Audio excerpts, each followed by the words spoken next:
The first thing Troy Red Cloud ever broke was a radio. He was 9 years old and his father had left it on the kitchen counter, the old kind with a bent antenna and a dial that clicked between stations like a heartbeat skipping. Troy had wanted to know what was inside.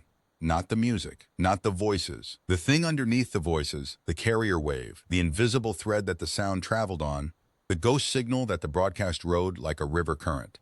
He pried the back panel off with a butter knife, pulled at the ribbon cables with careful 9-year-old fingers, and somewhere in the dismantling, the signal died.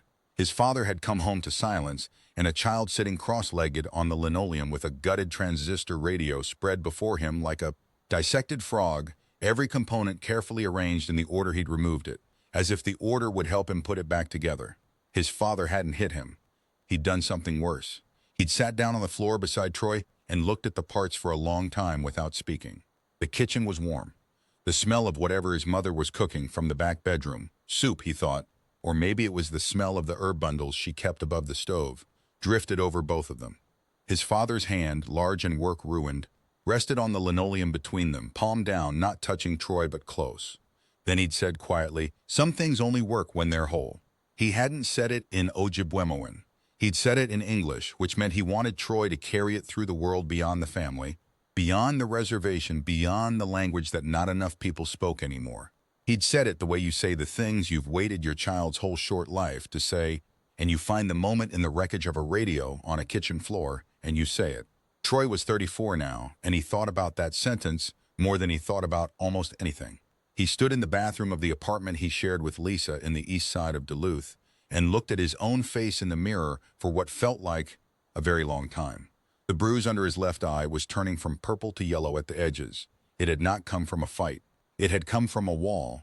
He'd stumbled into the bathroom doorframe at 2 a.m. after a shift at the loading dock, still half drunk on the 2 beers he'd told Lisa were one and the one he hadn't told her about at all, and the doorframe had introduced itself to his cheekbone with the casual indifference of inanimate objects. The bruise was not the problem. The bruise was a symptom. The bruise was the visible evidence of a much older and less visible damage. He ran cold water over his wrists. Through the thin wall, he could hear Lisa moving in the kitchen, the specific rhythm of her anger, the sonic signature of her unhappiness that he had spent the last year learning so well he could have transcribed it. The way she set a coffee mug down just a fraction too hard. Not hard enough to break anything, never quite hard enough, the restraint itself a form of communication. The way her footsteps had a weight to them that they didn't have when she was happy. Not heavier, exactly, but more deliberate, more conscious, as if she were choosing each step with a care that announced itself. She'd been moving like that for 6 months. He was the one who had made her move like that, and he knew it. He dried his hands on a towel that smelled like her shampoo, pine, and something warm and cedar adjacent that he couldn't name, and went to apologize, even though he didn't know exactly what today's apology was for, and that was part of the problem too. Lisa Bearhart was standing at the kitchen window with her coffee, and she did not turn around when he came in. She was Anishinaabe, same as him, though her family was Bad River Band from up in Wisconsin and his was Red Cliff. They had met at a powwow in Minneapolis when they were both 26, dancing in the same circle without knowing the other existed until the drum stopped and they'd almost collided stepping off the floor. She had laughed, a real laugh, open and unheld, the kind that doesn't calculate its own sound. He had not laughed immediately. He'd been startled, standing there in his regalia with his heart suddenly doing something unusual. But he had wanted to, and she had seen that want in his face before he'd known it was there. That version of him felt like a different person. Not a better person exactly. The 34-year-old version had done things and understood things, and survived things the 26-year-old version hadn't. But there'd been something in the younger man, some channel open, that had gotten gradually narrowed and then blocked by years of wrong choices and unexamined habits and the accumulated sediment of small disappointments. "I'm sorry," he said. "You said that yesterday, I know." She turned then, and the light from the window was behind her, October light, the thin northern kind that comes in at an angle and doesn't warm anything. And he couldn't read her face well enough to know if she was angry or exhausted or past both of those into some territory he didn't have a word for. "Troy, I'm not doing this again today. I have a meeting at 9 and I have to drive to Ashland after, and I don't have room in my body for this particular conversation right now." "I know, I know you're sorry. I believe you're sorry. You're always genuinely actually sorry, and I think that's the thing that's starting to terrify me. Because if you were pretending, If this was calculated, I'd know how to deal with it. But you mean it every single time. And then it happens again, and you mean it again, and the loop just keeps going. She picked up her keys from the counter, the copper key ring he'd made at a workshop the summer they first moved in together, before things got heavy. I'm not saying you're a bad person. I'm saying you can't apologize your way to being different. She left. The door did not slam. That was the worst part. The early days of their trouble, she'd slammed doors. She'd raised her voice. She'd been angry in the old honest way that at least acknowledged that there was something worth fighting for. The silence of the gently closed door was the sound of someone who had done the math and was arriving, step by step, at a conclusion. Troy stood in the kitchen for a while, drinking the coffee she'd made before she'd gotten angry, which was still hot. The coffee was good because she made it correctly, and she always made it correctly, and he had never once in 5 years made coffee as good as she made it, and he had taken this for granted for 5 years, and that was one of approximately 10,000 things he had taken for granted, while believing himself to be a person who didn't take things for granted. He put on his jacket and went outside because the apartment was too small to stand in. Duluth in October was its own specific weather system, its own biome. The lake was steel gray and heaving slowly, and the wind off the water smelled like iron and cold distance, and the particular northern smell of water that has been cold for a very long time and shows no signs of warming. He walked down toward the waterfront without any particular destination, hands deep in his jacket pockets, watching the ore boats out on the horizon with their running lights, those enormous slow vessels moving with the patience of things that know where they're going and know it will take as long as it takes. His shift at the dock didn't start until 3. He had 7 hours to fill with something other than himself. He found it in an alley off 2nd Street, tucked behind a rust-eaten dumpster between a laundromat and a closed insurance office, whose windows still held the ghost of the lettering of whatever business had been there before. He almost walked past it. He would have walked past it. He was watching the lake between the buildings, following the distant ore boat with his eyes, not paying attention to the ground. If a gust of wind hadn't come off the water at exactly that moment and staggered him sideways 2 steps. Those 2 steps took him close enough to the dumpster that the sphere caught the peripheral edge of his vision. It looked at first like a piece of industrial equipment, something from the dock, maybe a float or a sensor housing, except that it was sitting on the wet asphalt with a stillness, a placement that was wrong for discarded equipment. Industrial things get dropped and kicked and pushed to corners. This was centered. This was level. This sat with the precision of something that had been deliberately positioned, set down with both hands by someone who thought about where they were putting it. Troy crouched next to it and looked at it for a moment without touching. It was a sphere roughly the size of a basketball, made of something that was either extremely dark metal or extremely dense stone, the surface smooth but not polished, matte in a way that absorbed rather than reflected the pale morning light. No markings were visible from this angle, no seams. No obvious manufacturing marks, no serial numbers, nothing that suggested human industry.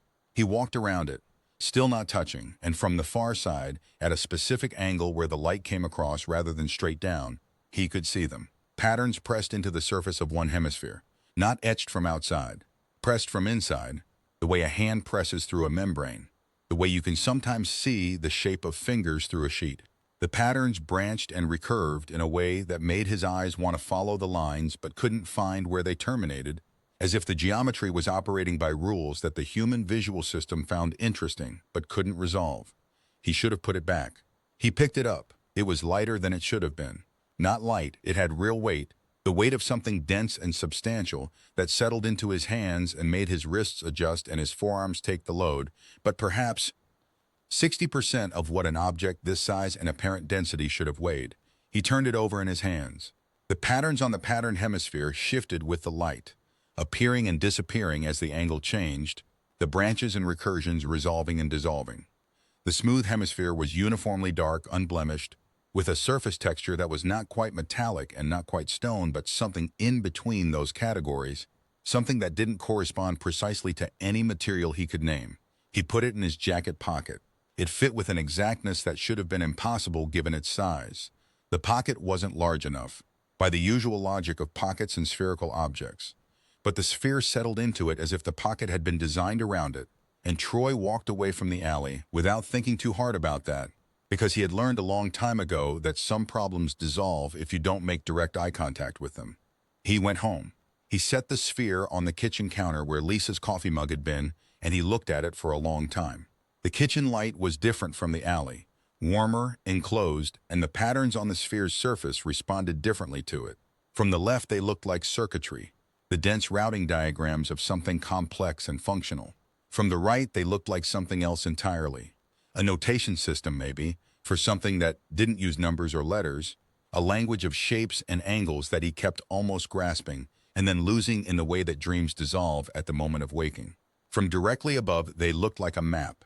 He thought about his father. He thought about the radio. He thought about the thing underneath the signal. Some things only work when they're whole. He set a glass of water next to the sphere and went to his desk and tried to write the work email he'd been putting off for 3 days and found that he couldn't concentrate on it and stopped trying after an hour. He ate a sandwich over the sink. He watched the sphere from across the kitchen with the specific quality of attention you give to something you've already decided is important, even before you understand why. He didn't sleep well that night. He dreamed about the alley and the sphere and the sense, not a feeling exactly, more like a structural awareness, the way you can feel a building's geometry even in darkness, that the sphere had not been left behind by accident. In the dream, there was a sound rising from inside it, a tone that went through the frequencies he could hear and kept going into the ones he couldn't. The carrier wave made audible, the signal without the broadcast. He woke at 3:30 and lay in the dark and listened to the apartment and heard nothing unusual and eventually went back to sleep. In the morning, it was still there on the counter, exactly as he'd left it, and Lisa was standing in the kitchen doorway in her work clothes, coffee in hand, looking at it. "What is that?" she asked. "I found it, down on second." He paused. "I don't know what it is." She crossed the kitchen and bent to look at it without touching it, the same circling examination he'd done in the alley. Up close, in the morning kitchen light, the patterns on its surface were more distinct than they'd been in any other light, and Troy watched her face as she looked at them. Something happened. Something in her went very still, not the stillness of discomfort but the stillness of recognition.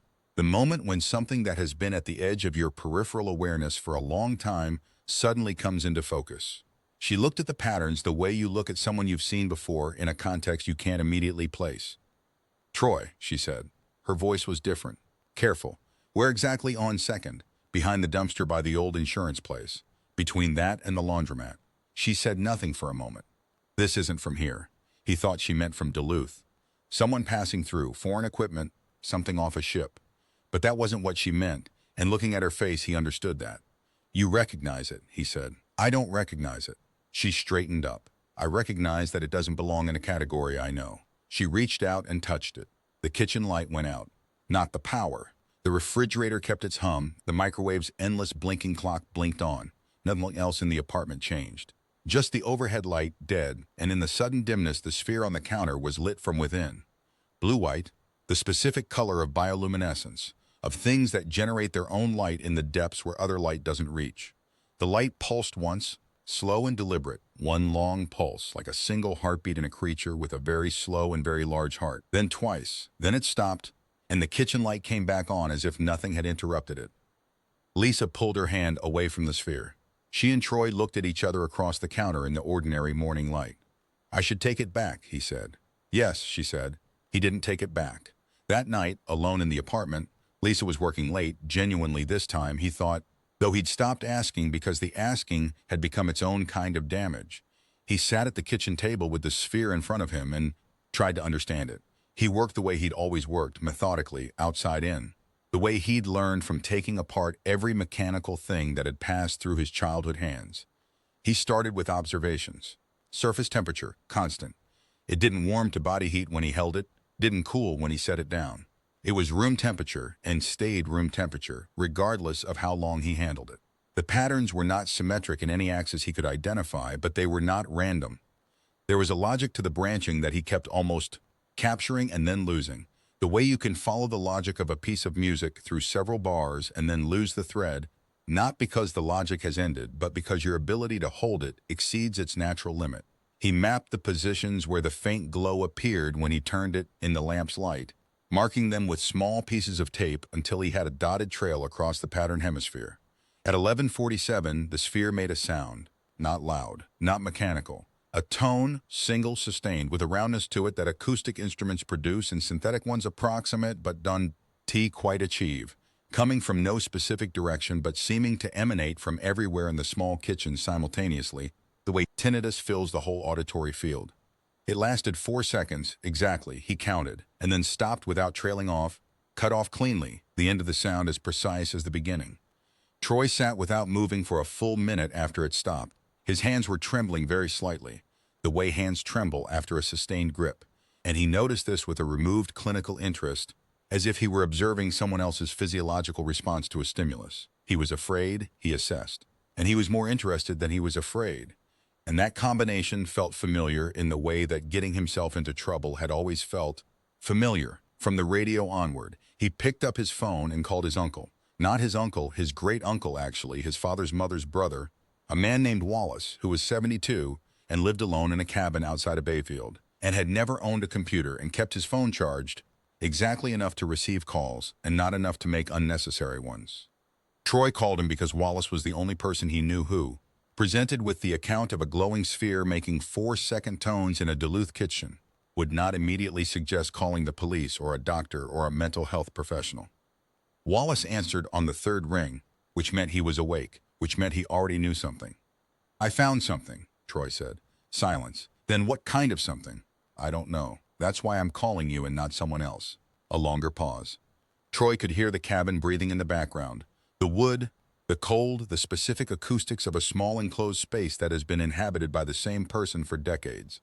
"Bring it to me," Wallace said. Troy drove to Bayfield the next morning. The fog was heavy on the highway, the kind that sits at road level and makes you feel like you're traveling through an infinite corridor with no visible walls. The sphere rode on the passenger seat, unwrapped. He'd covered it in a dish towel for the first 10 miles and then stopped, because covering it felt wrong in a way he couldn't articulate, as if concealing it from the world would also conceal it from himself. And he needed to keep looking at it, keep checking that it was still there and still real, and still the same thing he'd picked up off the wet asphalt of 2nd Street. Wallace was on the porch when Troy pulled up. He was wearing his old orange vest over a flannel shirt and smoking his pipe, and he watched Troy come up the path with the sphere in his hands with an expression that was not surprised. "You knew I was coming," Troy said. "I knew something was coming," Wallace said. "Come inside." The cabin was warm and accumulated, the word that always came to Troy's mind in this space. Not cluttered, not hoarded, but accumulated in the way that a life's worth of meaningful objects accumulates when none of them are discarded, when everything kept is kept for a reason and occupies its space deliberately. Bundles of dried herbs and medicines on strings between the rafters. A drum on the east wall, old and carefully tended. Photographs, old and new, family and community and landscapes. Shelves of books in English and Ojibwemoan, and one shelf of books whose spines were in a script Troy didn't recognize. Wallace cleared the central table, moved a coffee mug and a stack of papers to the counter, and Troy set the sphere down in the cleared space. The old man did not touch it immediately. He walked around the table, deliberately, each position considered, each angle examined, 3 full circuits. He was not doing this performatively. He was doing it in the way of someone who has spent a lifetime learning how to look at things carefully, how to give attention its proper weight before action. Then he sat down across the sphere, elbows on the table, and looked at it for a long time. "Tell me where you found it," he said at last. Troy told him. "The alley, the wind, the stillness of its placement. Tell me everything it did."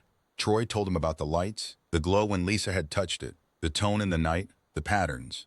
Wallace was quiet for what felt like several minutes. Outside the cabin windows, a chickadee was doing its 2-note call in the birches, the calm, declarative statement of a bird that sees no reason to complicate its communication. Then Wallace said, "The Midewiwin have a concept for the traveler between worlds, the one who crosses the membrane between the seen and the unseen, between the dimension of the living and the deeper dimensions, the ones the living are not supposed to see but sometimes do anyway. In these old stories, these travelers sometimes drop things when they cross. Sometimes the things are dropped by accident. Sometimes they're left on purpose." He looked up at Troy. "Sometimes the thing is left because someone on this side is supposed to find it. Someone specific. You think someone left it for me. I think it was placed for a reason. I think the reason involves you. I think the reason probably also involves Lisa." He paused. "How are you two?" Troy looked at the table. "Not well, I know." Another pause. "That's part of it too." "Part of what?" Wallace looked at him.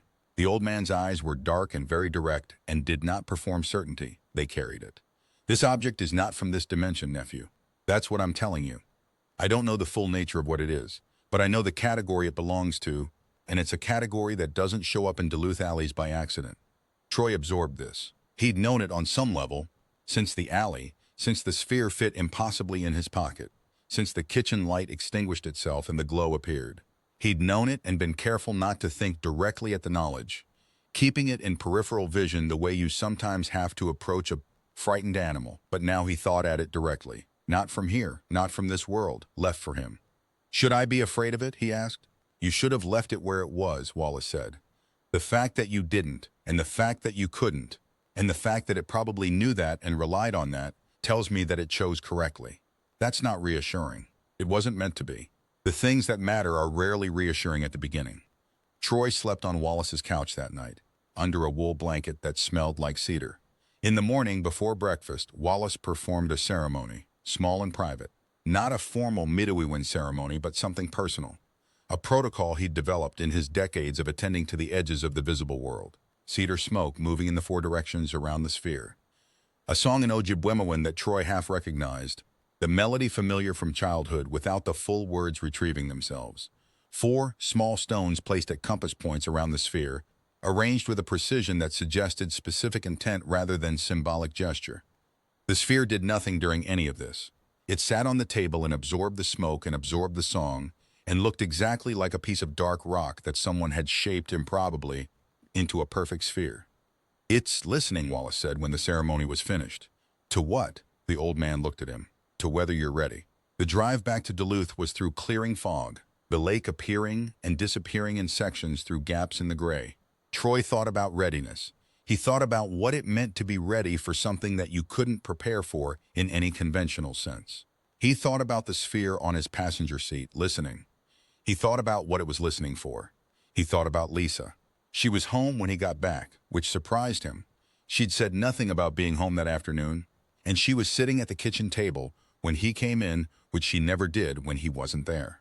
She looked up when he came through the door, and then looked at the sphere in his hands and then back at him. I went to Wallace, he said. I know. He called me. Troy set the sphere on the counter. He said it's not from here. I know that too. She stood. I want to go see him, not hear about it secondhand. I want to go. They drove to Bayfield together that weekend, the first time they'd made the 2-hour drive without a fight in more than a year. There was fog on the highway again, but lighter this time, burning off as the morning went on, and the lake was visible in sections, enormous and gray-silver, flat as a table. Lisa turned on the radio somewhere past Cornucopia and found a station playing something quiet and instrumental, and neither of them turned it off. The absence of the fight was itself a kind of presence. They'd been so long in the habit of it that the silence around its absence was weighted, noticeable, like the space where a piece of furniture used to be. Troy drove, and Lisa watched the lake appear and disappear in the birch trees beside the highway, and somewhere around Washburn he became aware that something had loosened in his chest that had been tight for months, a thing he hadn't noticed as distinct until its grip began to ease. Wallace made venison stew and bannock and tea, and the 3 of them ate around the central table, with the sphere set to one side, and no one referencing it directly during the meal. Wallace and Lisa talked in Anishinaabemowin, their dialects different enough to require negotiation but close enough to find ground, and Troy ate and listened to the language move around him, and felt the way you feel when you've been away from a landscape you love for a long time, and you come back and recognize the light on the water, the specific quality of light that belongs to this place and nowhere else. After they ate, Wallace cleared the table and set the sphere in the center of it. Lisa touched it. This time, the lights in the cabin did not go out. The sphere tilted on its own, on the flat wooden table surface with no vibration and no apparent cause, with the slow, deliberate movement of something acting under its own volition, and oriented itself north-northeast, toward the lake. It held this orientation for perhaps 30 seconds, and then went still. Wallace watched this with an expression that Troy still couldn't fully read.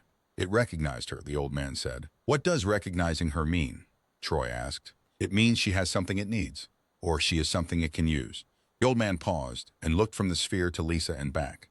I've thought about the difference between those 2 possibilities for several decades. I'm not sure the difference is as large as it seems. They stayed through dinner and drove back in the dark. The highway was clear, no fog, and the stars above the lake were the intense stars of a cloudless northern October night, the Milky Way visible as a smear of cold light across the black. Lisa was quiet for a long time. Then she said, I dreamed about it. Before you found it. Troy looked at her. She was watching the road ahead. How long before? 3 nights before, maybe 4. She paused, deciding how to say something. There was a road in the dream. Not a road exactly, more like the edge of 2 pieces of fabric lying next to each other, a seam. I was walking along the seam and it was pulling apart as I walked, the thread loosening, and through the gap I could see. She stopped.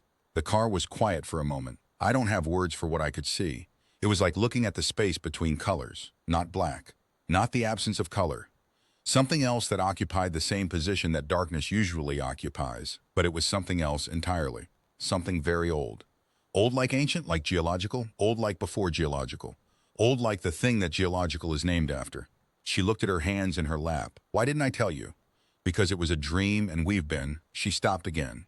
Not a place where you'd tell me your dreams, Troy said. No. They drove on. The stars moved with them. It wasn't scary, Lisa said after a while. The old thing in the gap, it wasn't threatening, it was just. She searched for the word. Immense. The way the lake is immense. Not threatening, just so much larger than you that you don't register on the same scale. And you felt it again, Troy said. When you touched the sphere, yes. Pause. Something moving toward us from very far away. The changes started the week after. Troy began sleeping through the night. Not immediately and not consistently, but the insomnia that had plagued him for the better part of 2 years. The 2 a.m. wakefulness, the lying in the dark while his mind ran its loops, began gradually to ease. His dreams were strange, full of geometries and tones and a quality of meaning that he couldn't retain past waking. But they were not the anxious dreams he'd been having. They were like the dreams of someone who is traveling somewhere important. He cut back on drinking. He didn't decide to cut back. He simply reached for the 3rd beer one evening and didn't reach, and then reached the same way the next evening and didn't reach, and after a week, he noticed a pattern and examined it carefully, the way he examined the sphere, starting from the outside, mapping what he could observe. What he found was that the drinking had been filling a specific kind of silence, and the silence wasn't as loud as it had been. He started listening to Lisa differently. This was harder to quantify, but Lisa noticed it, and her noticing it made him notice it. He wasn't listening in the old attentive performance, not the careful display of attention that actually functions as waiting for your turn to speak, not the listening that's already composing its response. He was following where she was going, hearing the end of her sentences where they actually ended, rather than where he'd predicted they'd end. And once on a Tuesday evening, he realized that she'd shifted mid-sentence from talking about something practical to talking about something she was afraid of, and he'd caught the shift and said nothing, just let the space be there, and she'd kept talking into the space for another 10 minutes. Lisa started painting. She'd given it up 3 years ago. When the relationship had first started to go seriously wrong, she'd told him she'd come back to it when she had time and space, and the time and space had never materialized. Now she set up a small workspace in the corner of the living room, a drop cloth over the carpet and a canvas on a small easel, and she worked in the evenings while Troy read. He didn't look at the paintings directly. He could see enough from the corner of his eye. Dark shapes and the branching lines of the sphere's patterns, rendered in colors that were slightly off from any natural palette, the colors of the frequency between frequencies that the sphere sometimes emitted. She didn't show him the paintings. He didn't ask. The not asking was itself a form of changed behavior, noted and measured. On a Wednesday in the 3rd week of October, Troy came home from the dock to find the sphere radiating a steady, continuous blue-white light. Not the pulsing glow of contact, not the brief flash of recognition, a constant, unwavering illumination that filled the kitchen with shadows going in directions shadows normally done. The faint movement of its light across the countertop had a quality of intention, like handwriting. He took off his coat and sat down at the kitchen table and waited. He called Lisa before he thought about it, and then didn't. He put his phone back in his pocket and sat with the sphere in its steady glow and was patient in the way he'd been learning, recently, to be patient, not the waiting of someone who wants the thing to hurry up, but the waiting of someone who understands that the thing is going to take exactly as long as it takes. The tone came at 9:47, same frequency as before, but fuller, not louder, exactly, fuller. The way a voice is fuller when it's saying something it has thought through rather than something spontaneous. The 4 seconds, then, something else. Beneath the tone, or inside it, or threaded through it in a way that didn't displace it, a structure, not words, not music. The architecture of communication without its specific vocabulary. The grammar without the language, the way you can sometimes understand the emotional register of a sentence in a foreign language before you learn any of the words. Troy put his hands flat on the table on either side of the sphere and tried to receive it the way Wallace had received it, with the whole self, not just the parts of the self designed for reception, with the full perceptual apparatus, including the parts that had no standard names. What he received was proximity, not geographic proximity, but dimensional proximity. Closeness in some axis that had no standard unit of measurement. The closeness of resonance. The specific way in which two things vibrating at the same frequency are close in a way that has nothing to do with the distance between them. He was still sitting that way, hands flat on the table, eyes open, when Lisa came home. She stood in the doorway and looked at the sphere, and then at him, and then at the sphere again. Then she walked to the table and sat down across from him. The blue-white light moved on both their faces. "It's been doing this since you left," he said. "I know. I could feel it from the highway. Not like hearing or seeing, like a change in the pressure." She set her bag down on the floor. "Wallace called this afternoon. He said there's something coming, not to the sphere, through it." She looked at him across the table, across the light. "He said we have to decide. He said we're the door or we're the wall." Those were his words. Troy sat with this for a moment. He meant we either let this happen through us or we try to prevent it. But he said trying to prevent it is not actually an option, because what's coming isn't the kind of thing that can be prevented by two people with a sphere in a kitchen in Duluth. The only actual choice is what role we play. She paused, and the role depends on us. On whether we're coherent, Troy said. She looked at him steadily. Yes, the sphere pulsed, twice, slow and deliberate.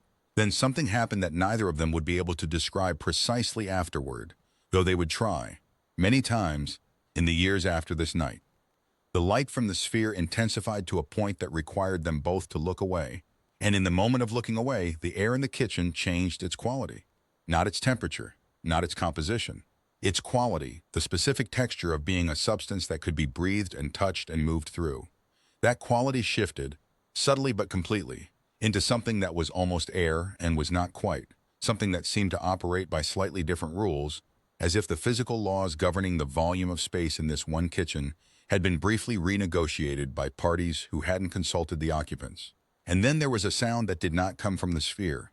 It came from the wall, or from behind the wall, or from the space that existed behind the space that the wall separated them from, some aperture or passage in the dimensional architecture of the place where the apartment sat. The sound was rhythmic and complex and layered in ways that suggested not music, but the structural underpinning of music, the mathematic framework on which musical patterns are built. A dozen overlapping signals at different frequencies that combined into something that had the function of music without necessarily having its form. Troy's pulse synchronized to it. He noticed this, noticed that his heartbeat had found the dominant rhythm in the layered sound and matched it.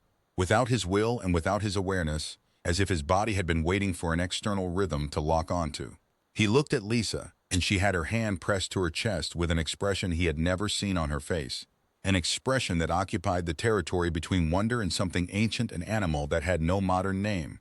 The wall did not open. The floor did not fracture. The apartment did not transform. But something came through anyway. It did not arrive with drama. It assembled itself, or revealed itself, or perhaps had been present and was becoming perceivable. It was impossible to say which of these was accurate, because the category of arrival implied a there and then here sequence that the entity seemed to exist outside of. Over the course of perhaps 3 minutes, in the changed air of the kitchen, something resolved. Something that was not light and was not dark, that occupied physical space in a way that could be seen and measured, but that did so differently than matter typically did, became present. It was roughly the size and general shape of a person. Roughly. The bilateral symmetry was there. 2 sides, a vertical axis, something that served the function of limbs, but wrong in ways that were difficult to specify. The symmetry was correct in 3 dimensions and suggested 1 or 2 additional dimensions in which it was not correct, in the way that the shadow of a 3-dimensional object can be a correct 2-dimensional representation while failing to capture what the object actually is. It had no face in any configuration that corresponded to a human face, but it had a front, a clear orientation, a direction it attended from. And it was attending to Troy. He could not move. He was capable of movement in the mechanical sense. His muscles were working. His joints were not locked. Nothing physical had changed.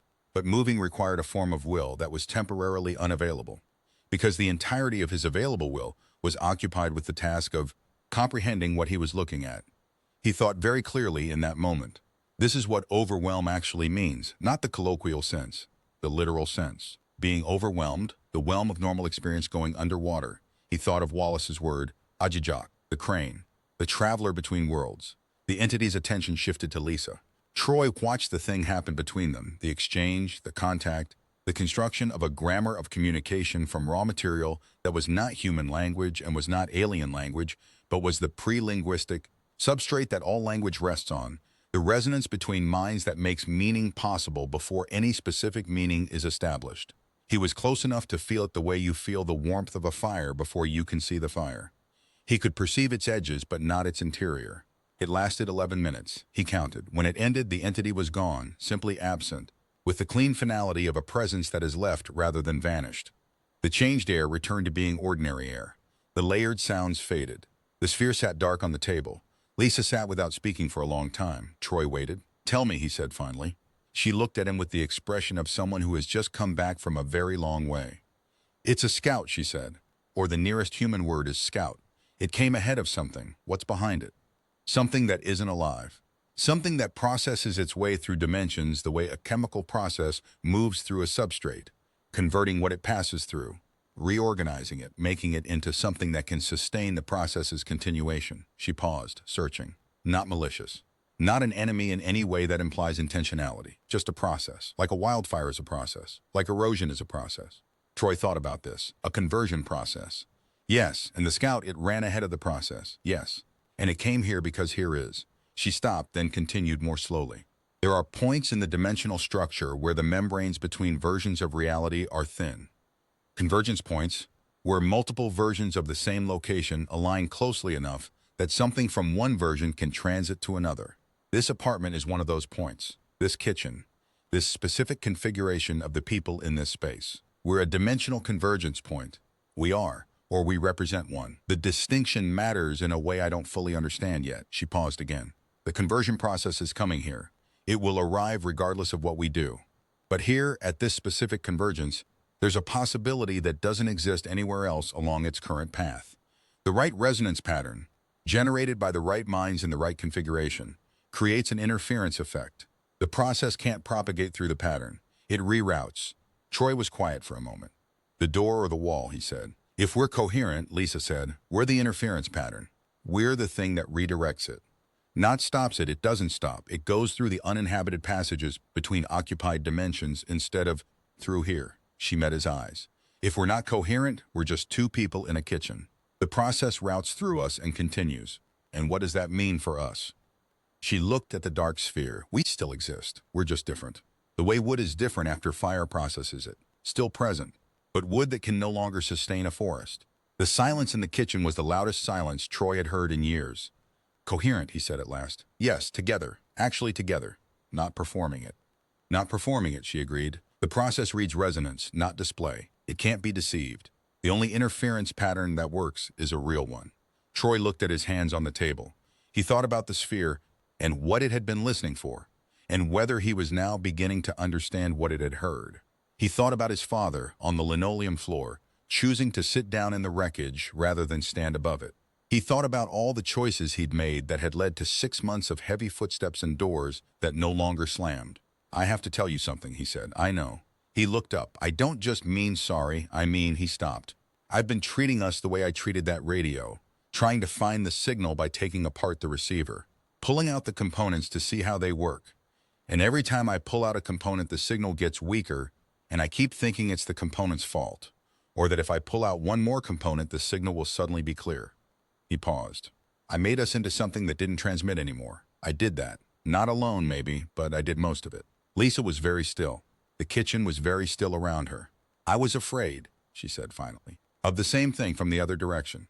Afraid that if I stopped managing the distance between us, if I got close enough to see clearly, I'd find there wasn't enough left to work with." She looked at him. "I was so busy protecting myself from the loss that I was accelerating the loss." "Yes, we were both doing it. Yes." The sphere sat between them on the table, dark and inert and present. Outside, the lake was doing what it always did. "I don't know if I can fix all of it," Troy said. "The drinking, the way I disappear when things get hard. I don't know if I can fix all of it." "I'm not asking you to fix all of it," she said. "I'm asking you to sit down on the floor with me." He looked at her for a long time. "Majita," he said softly. Her expression changed. "Where did you learn that word?" "Your great uncle." She almost smiled. He's your great-uncle, too. I know. I've been slow about it. This time she did smile, and it was the careful beginning of the old smile, the one from the powwow floor, the one from before the years of heavy footsteps. It wasn't fully there, but it was beginning, and beginning was its own kind of whole. Wallace came to stay a week later, driving his old truck down from Bayfield with a bag in his drum and the steady unhurriedness of a man who has decided to be somewhere. He took the second bedroom and spent his mornings at the kitchen table with the sphere, and his evenings teaching Troy, Ojibwemwen, with the relentless patience of someone who understands that a language is not a collection of words, but a way of being oriented toward the world, and that teaching it to someone who has partially lost access to it is an act of reorientation. The entity returned. Every third night on average, sometimes less often, but consistently enough to constitute a schedule. Lisa was always its primary interlocutor, and in the weeks that followed those sessions, Troy's role became the construction of human vocabulary around the experiences she brought back from them, a translation not of language but of phenomenology. What does it feel like, he'd ask. What's the shape of the knowing? What's the texture of the exchange? And she would describe, imprecisely, approximately, with frequent stops and restarts, and he would help her find the nearest neighbor English words, the closest available approximations, and they would build a map together, imprecise, full of acknowledged errors, but expanding. Through the map, they came to understand what was coming with increasing granularity. The conversion process was not malicious. This was the most important fact and also the most difficult to hold on to, because the human brain is designed to locate threats and categorize them in terms of intent. A process that will convert your dimension into something different is a threat, and the brain wants to call it an enemy, to give it a face and a will and a motivation. But the entity, through Lisa, made the nature of the process clear with patient repetition. It had no will, it had no awareness of them as individuals, as a species, as a form of consciousness that had interests and preferences and an investment in its own continuity. It would process them the way a river processes a bank, not because it wanted to, not because they deserved it, but because it was the nature of what it was, and they were in its path. The conversion process was 17 days away when the entity first provided this specific information, in a session that lasted longer than any previous one and that left Lisa with the particular exhaustion of someone who has been carrying a very heavy fact for a very long way. 17 days, and the interference pattern required. 3 humans functioning as a coherent unit at the moment of the process's arrival. Coherent not mechanically, not in coordinated physical action, but fundamentally, in full presence. In the specific resonance that humans generate when they are genuinely, authentically connected to each other, when the signal between them is clear and unobstructed, when what is present between them is not performance but the real thing. Wallace had said, when they first discussed this, the Anishinaabe have been maintaining this kind of resonance for 10,000 years. Every ceremony, every song and drum and dance, this is what it's for. Not to placate the spiritual world, to be legible to it, to generate a signal it can read. And the conversion process, Troy began. Can't process what it can't read, Wallace said. It moves through coherence, the way water moves through a substrate, taking what it can take, converting what it can convert. But certain substrates it can't process. The resonance of genuine human connection, not idealized, not perfect, not free of damage, but real and present and chosen. That's a substrate the process doesn't have chemistry for. He paused. It never encountered it before, from what your partner describes. The other convergence points along its path. They didn't have people in them who had what you two have. What we have, Troy said carefully, is a relationship that nearly didn't survive. Yes, Wallace said, and that chose to survive anyway. That's not the same as a relationship that was never in danger. The process can navigate around easy love. It's the hard kind that creates interference. Troy thought about that for a long time. The gate opening ceremony, Wallace's inadequate English translation of the Ojibwe term, happened 11 days before the calculated arrival. They'd spent the 11 days in preparation, not of the kind Troy would have been able to predict when this began, but of the kind that turned out to be the only relevant kind. More Ojibwemwen, more time with Wallace, more of the quiet maintenance work of a relationship rebuilding itself piece by piece, the conversations that started as accounts of the day and became accounts of the year and became accounts of the decade, the slow archaeological excavation of who they'd each been before they'd learned to be careful around each other. And the ceremony itself. Wallace sang the four-direction song, his voice filling the small apartment with a depth that suggested the song was bigger than the space it occupied, that it was a localized sample of something that went on a great deal further in both directions. Troy drummed, not with the hand drum from Wallace's bag, but with his own hands on the table, tapping out the heartbeat rhythm he'd felt the sphere transmit through his pulse in the early sessions, maintaining it, holding the pattern steady against the pull to speed up or slow down. Lisa danced in the way of someone who dances not to be seen, but to be real. Grounded feet, present body, attention on the floor, and the air and the sphere and the two people with her. The sphere lit to the frequency between frequencies color and held it. 2 days before the arrival date, the entity made what turned out to be its final visit. It stayed for 3 hours, longer than any previous session, and when Lisa came out of the contact state, she sat at the kitchen table for a long time without speaking. Troy brought her water and sat across from her and waited. "It told me about the others," she said at last. "What others?" "The other convergence points, the ones before this one, along the process's path." She held the glass of water in both hands. There were 47 of them. 47 places where the membranes were thin enough and the conditions were right for an interference pattern. She paused. Only 9 of them had people in them at the right moment. The other 38 were empty. No conscious minds, no resonance, no interference. The process converted them and moved on. And the 7 of the 9 generated partial interference. Not enough to redirect. The process was slowed, briefly, and then continued. 2 of them she stopped. 2 of them worked. She looked at him, and we're the third. Troy absorbed this. The 2 that worked, what happened to the people in them? They're still there, still themselves. The process went around them, and the dimensions they were part of were preserved. She put the glass down. But the 2 people at the center of the interference pattern, it cost them something. Not their lives, not their selves, but something. They came through as themselves and stayed as themselves, and something in the vicinity of their connection was used, spent, the way a battery is spent. She met his eyes. They recovered. The entity's memory of both cases is that they recovered, eventually. But it wanted me to know. "It wanted you to decide with full information," Troy said. "Yes." He looked at her, and she looked at him in the kitchen light, the sphere between them, quiet and dark. Outside, the lake was out there in the October night, enormous and unconcerned and beautiful in its vast indifference. "I want to do it," she said. "I know. Not because we have to." Because she stopped, then continued with the careful precision of someone saying exactly what they mean. "Because it's ours to do. I don't know how else to put it. We're here, and we can, and something real and irreplaceable would be lost if we didn't, and this is what we have to offer. The thing we built and almost lost and chose to come back to." She paused. "That's something. That's not nothing. That's the most specific thing we have." Troy was quiet for a moment. Then he said, "My father sat down on the floor." She looked at him. "I've been thinking about that story all week," he said.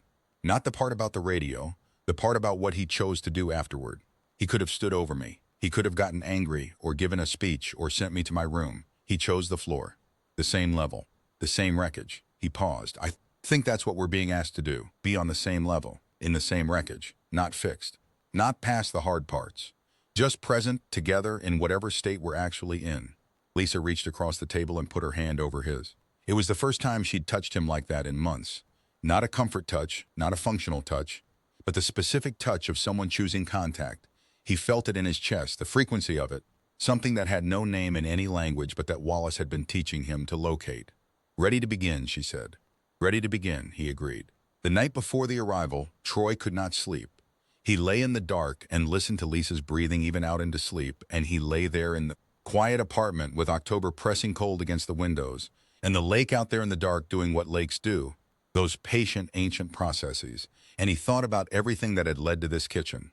He thought about his father, finally, not the lesson but the man, the patience of him, the specific quality of his attention that Troy had only fully understood after losing it. His father had been, in some way that Troy had spent 30 years circling without landing on, an example of exactly what Wallace's word described, Majita. The readiness to begin, the willingness to enter the next moment fully without waiting until the previous moment was resolved. His father had sat down on the floor, not because he had an answer for the broken radio, but because the floor was where Troy was, and that was reason enough. He thought about Lisa, about the powwow floor and the laugh, and the want he'd had to laugh that she'd seen before he'd known it was there. About 5 years. About the year that nearly ended the 5 years. About the way she'd come back, not dramatically, not in a single declaration, but in the small patient accumulations of re-choice that were harder and more meaningful than any dramatic return.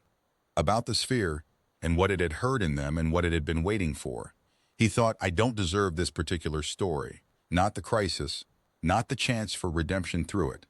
I would have preferred to simply have been better, earlier, before the damage. But you don't get to choose the story you're given. You only get to choose what you do inside it, he thought.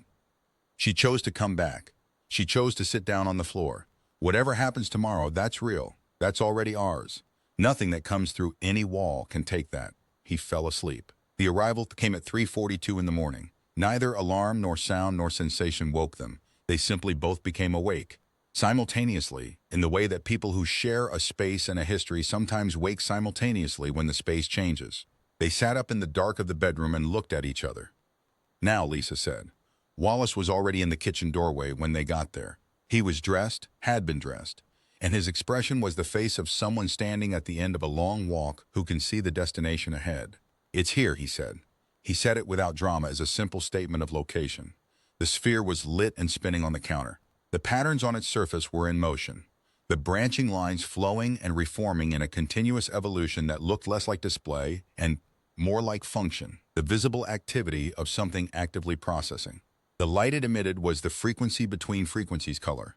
Not blue, not white, not between them exactly. Something that occupied a position in the spectrum that the eye couldn't pin down and the brain couldn't fully categorize. The air was already different. Not the intimate dimensionality of the entity's visits, but something vaster, something that the entity's presence had been a small local sample of. It was here in the kitchen, and it was also everywhere, pressing from all directions simultaneously, the way deep water presses when you dive beyond a certain depth, not targeting you, not surrounding you with intent, just the impartial density of a medium much larger than yourself. Troy felt it. He felt the conversion process the way you feel a change in barometric pressure, not in any specific sensory organ, but in the whole body simultaneously, the baseline of physical experience shifting slightly and fundamentally, and in a direction that nothing in evolutionary biology had ever needed to prepare for. Wallace did not hesitate. He began to sing. The song was not one he'd taught Troy. It was old in a way that the teaching songs were not, old in a way that made those songs sound recent, old in the way that the language of stone is old, the language of accumulated time. It filled the kitchen. It went further than the kitchen. It was, Troy understood, not a ceremony or a ritual in the formal sense, but a technical tool, a piece of very ancient technology for generating a specific quality of resonance in a specific space, developed by people who had understood, long before the relevant physics had been formalized, that consciousness interacts with the structure of reality and that this interaction can be cultivated. Troy put his hands on the table and found the heartbeat rhythm.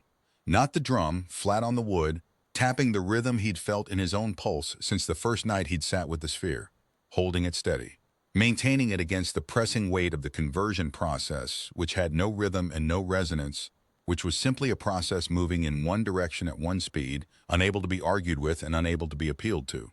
Lisa danced. Not the formal traditional dance of the ceremony they'd held earlier, something more fundamental. Her feet found the floor with each step and said, here, still here. Not despite everything, because of everything. Because of the specific weight of a life lived and a relationship damaged and a relationship chosen again, because of the specific gravity of a person who has been through something hard and come out the other side as themselves, still present, still choosing. The conversion process arrived fully. Troy felt it as pressure, not physical pressure. The pressure of something that wasn't physical pressing on something that wasn't quite physical either, some layer of him that the sphere had made more available over the past weeks, some receiver he hadn't known he had until it had been tuned. The process was immense. He was not immense. It was like standing in a river and trying to change the river's course by standing there, not impossible, but requiring the right kind of presence, the right kind of resistance, and the specific leverage that comes from being exactly what you are and nowhere else. He closed his eyes. He stopped trying to understand and started trying to simply be. He was Troy Red Cloud, 34 years old, standing at his kitchen table at 3:42 in the morning with his hands flat on the wood and his great-uncle's voice filling the space around him and the woman he loved moving through the air behind him and the lake outside their window full of cold October water. He was the son of the man who had sat down on the floor. He was the person who had broken things and chosen to come back to them. He was imperfect and present, and here, specifically here, in this specific configuration that had been 17 days in the making and a lifetime in the preparation, he was whole, not fixed, not resolved, not past the hard parts, but whole in the sense of the whole thing, The broken radio and the sitting down on the floor and the powwow and the 5 years and the year that nearly wasn't and the coming back. All of it present simultaneously, nothing denied or bypassed, everything included in the accounting of who he was. The conversion process searched for a path. It found the interference pattern. The interference pattern held. This was not a battle. It was not a fight. It was not the dramatic confrontation between human will and cosmic force that the narrative wanted it to be. It was something quieter and stranger and in its own way more profound.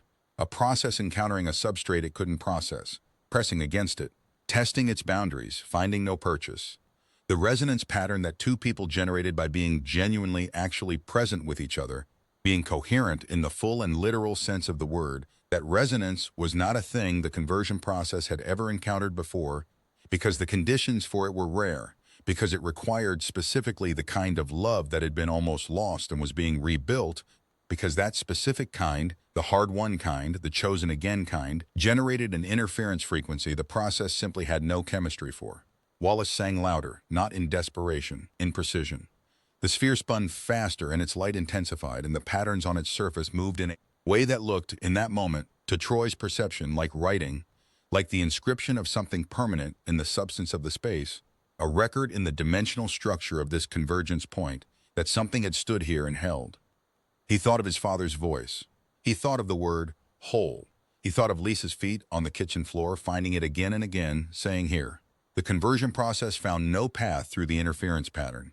It found no path around the convergence point. It rerouted. Troy felt this as the release of pressure, the simple, non-dramatic release of something that had been pressing and was no longer pressing. The return of the air to being air. The return of the space to being ordinary space. A kitchen at 4 in the morning, the refrigerator humming, the microwave clock blinking its endless uncorrected blink. The sphere stopped spinning. Its light passed through the frequency between frequencies color, held there for a moment that felt like acknowledgement, like something taking note, and then faded through blue-white to nothing. The sphere sat dark on the counter. Wallace's voice faded into silence. Lisa's feet came to rest. Troy lifted his hands from the table. He exhaled. The kitchen was just a kitchen.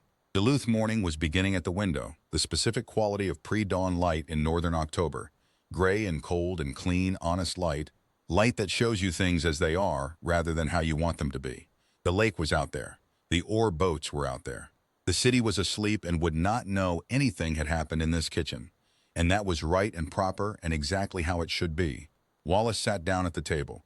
He put his hands flat on the wood the way Troy had been doing, and he looked at the dark sphere, and his face was the face of someone who has laid down a very heavy thing after carrying it for a very long time.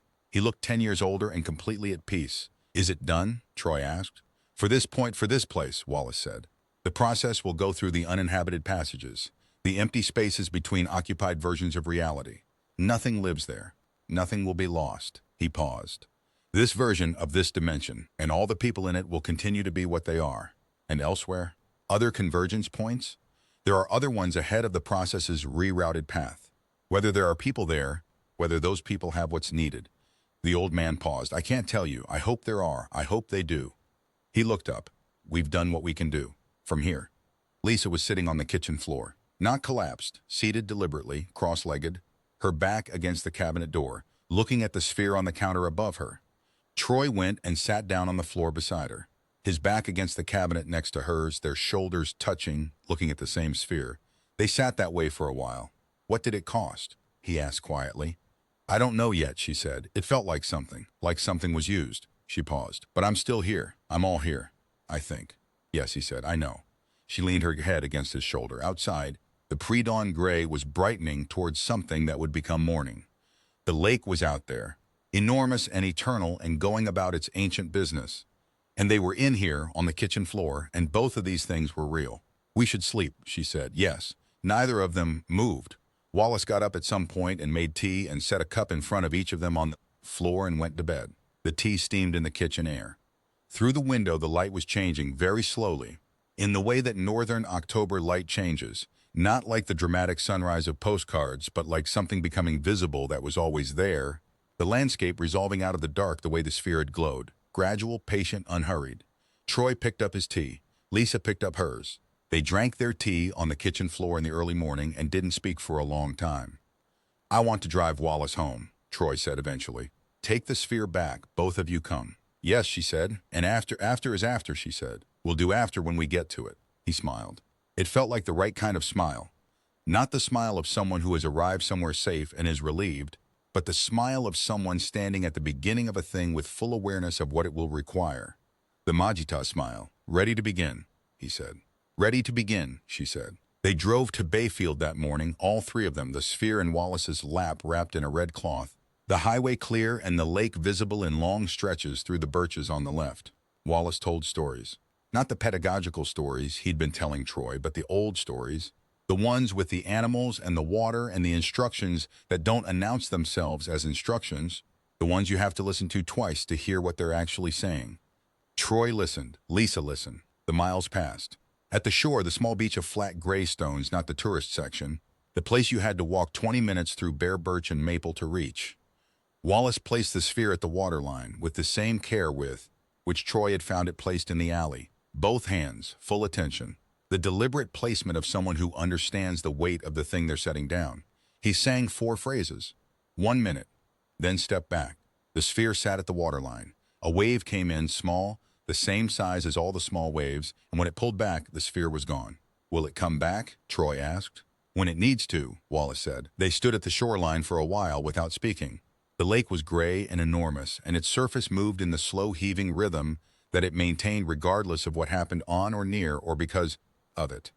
Gulls were working the shallows 100 yards down the beach. The birch trees at the edge of the stone beach stood in their winter bareness, clean and white against the pale sky, their branches making the fine particular tracery of bare birch against gray, angular and branching, recursive in a way that, now that he'd spent 6 weeks with the sphere, Troy could see was not unlike the patterns pressed into its surface from the inside. Everything branching, everything connected, everything participating in the same geometry. He thought of his father's voice. He thought of the kitchen floor. He thought of the radio's components arranged in order on the linoleum.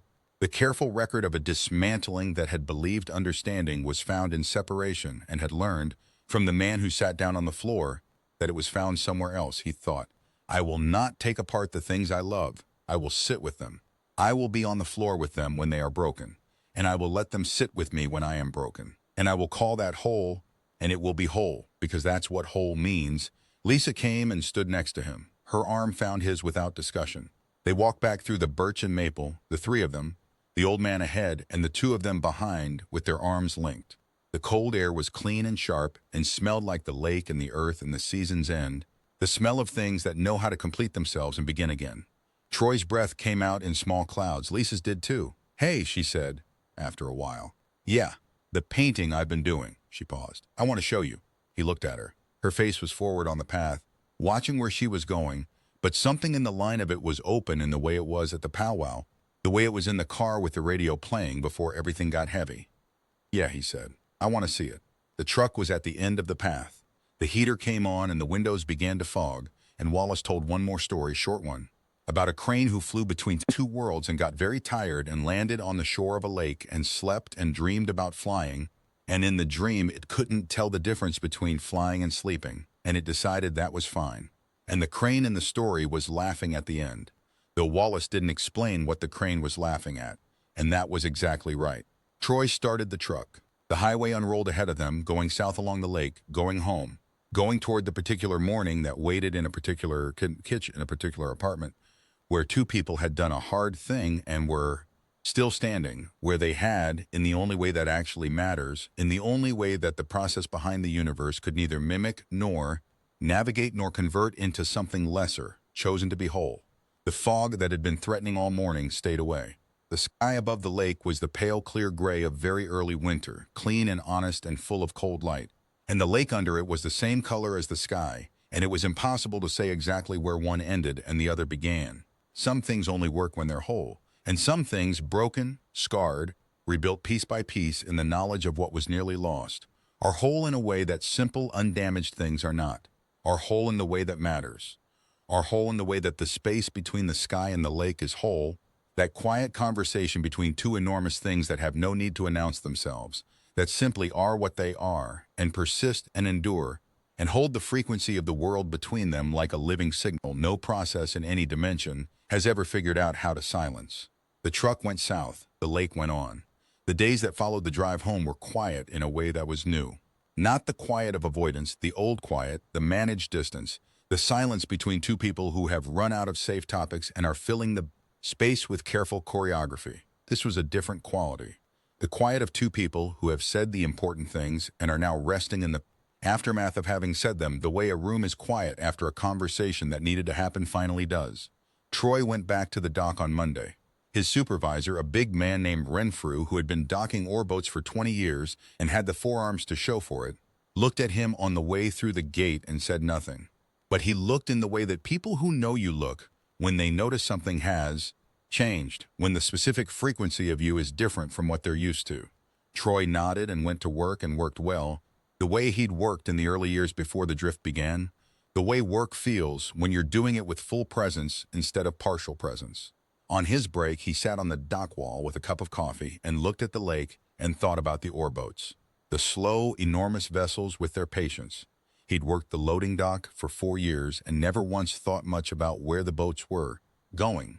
Just watched them leave, and then other ones arrive and thought of it as a continuous exchange. The dock always busy with something arriving or departing. But now he thought about the destinations. The ports along the lake, each one a specific place with specific people, each one a convergence point of its own history and its own present and its own configuration of lives. He thought, everything is a convergence point. Every place where lives intersect is a place where the membrane is thinner, where the resonance of human presence accumulates into something that the universe, whatever that word fully means, uses. He pulled out his phone and texted Lisa, "How's the painting?" Her response came 20 minutes later, "Getting somewhere. Want to see tonight?"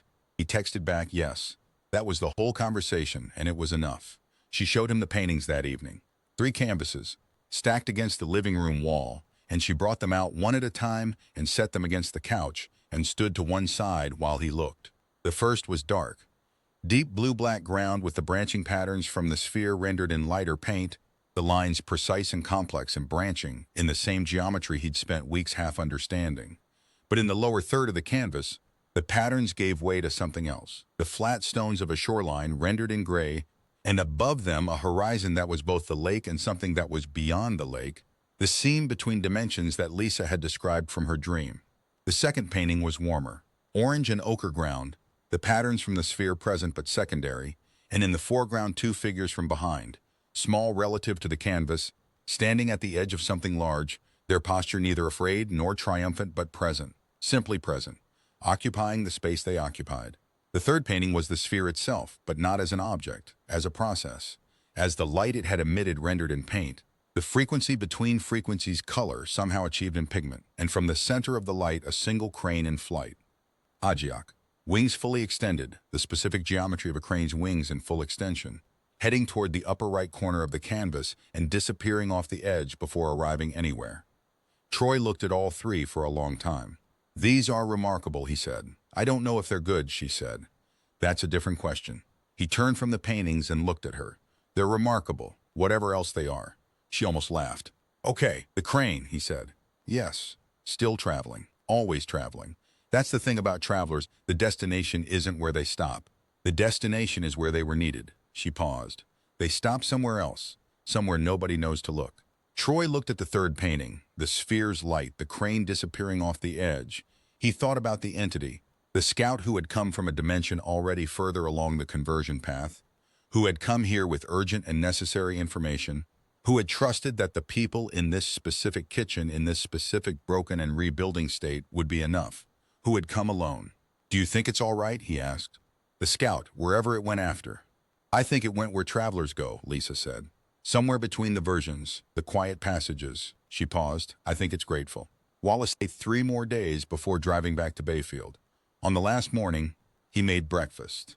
Oatmeal and strong coffee and bannock that came out better than it ever did when Troy tried to make it, because Wallace had been making bannock for 50 years and had stopped thinking about the steps, and things you've stopped thinking about the steps of are the things you do best. They ate together at the kitchen counter where the sphere had sat, the 3 of them, and Wallace talked about the old stories in the way he did when he wasn't teaching but simply sharing, the stories that had no point but their own beauty, the ones about birds and seasons and the deep, slow memory of the land. At one point Troy said, without planning to, I understand why you called it medicine. What you said to me at the cabin. That it's not wisdom, it's medicine. Wallace looked at him. Do you? The distinction is that wisdom is for understanding, medicine is for healing. He paused. You've been treating both of us. For a long time, I think, not just this month. The old man looked at him for a long moment. Then he said, your father asked me to keep an eye on you. When you were small, he said. He stopped, looked out the window at the lake end of the sky visible between the buildings.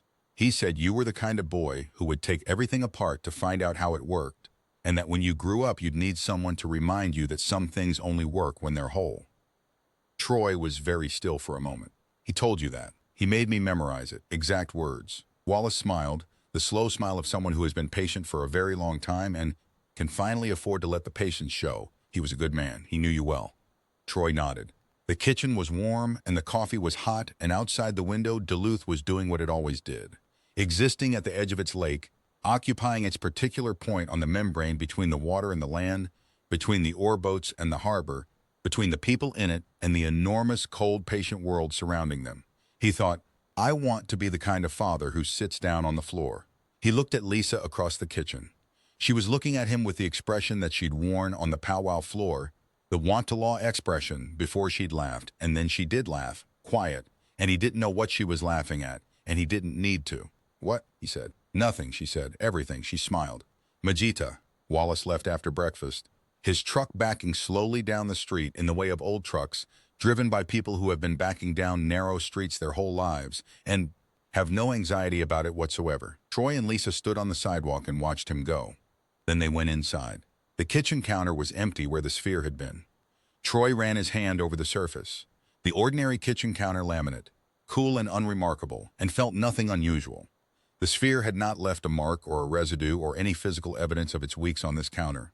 The kitchen was just a kitchen.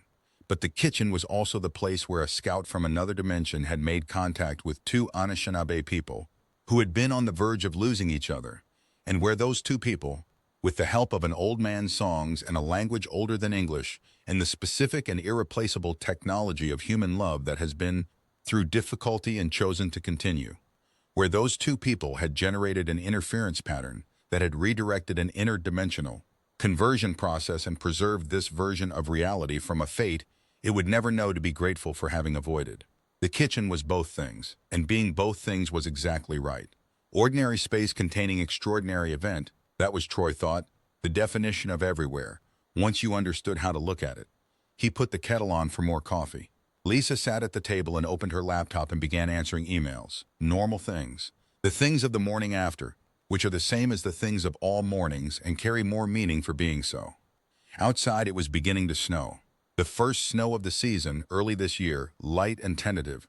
Not the serious snow that would come in December and lock the city in white for months, but the snow that announces its intention, that shows you winter is real and on its way and you should make your peace with it. It came down on the lake and on the ore boats and on the bare-branched birches at the edge of the city and on the alley off 2nd Street where a sphere had sat on wet asphalt waiting for the right person to walk past it, and on the small beach of flat gray stones outside Bayfield where the same sphere now rested under the water, patient, waiting for the next time it would be needed. Troy watched the snow for a moment, the kettle heating behind him. He thought, we held. In whatever sense that matters, across whatever scale that matters on, we held. He thought, my father is somewhere in the thing that held. He thought, that's enough. That's plenty. That's everything. The kettle boiled.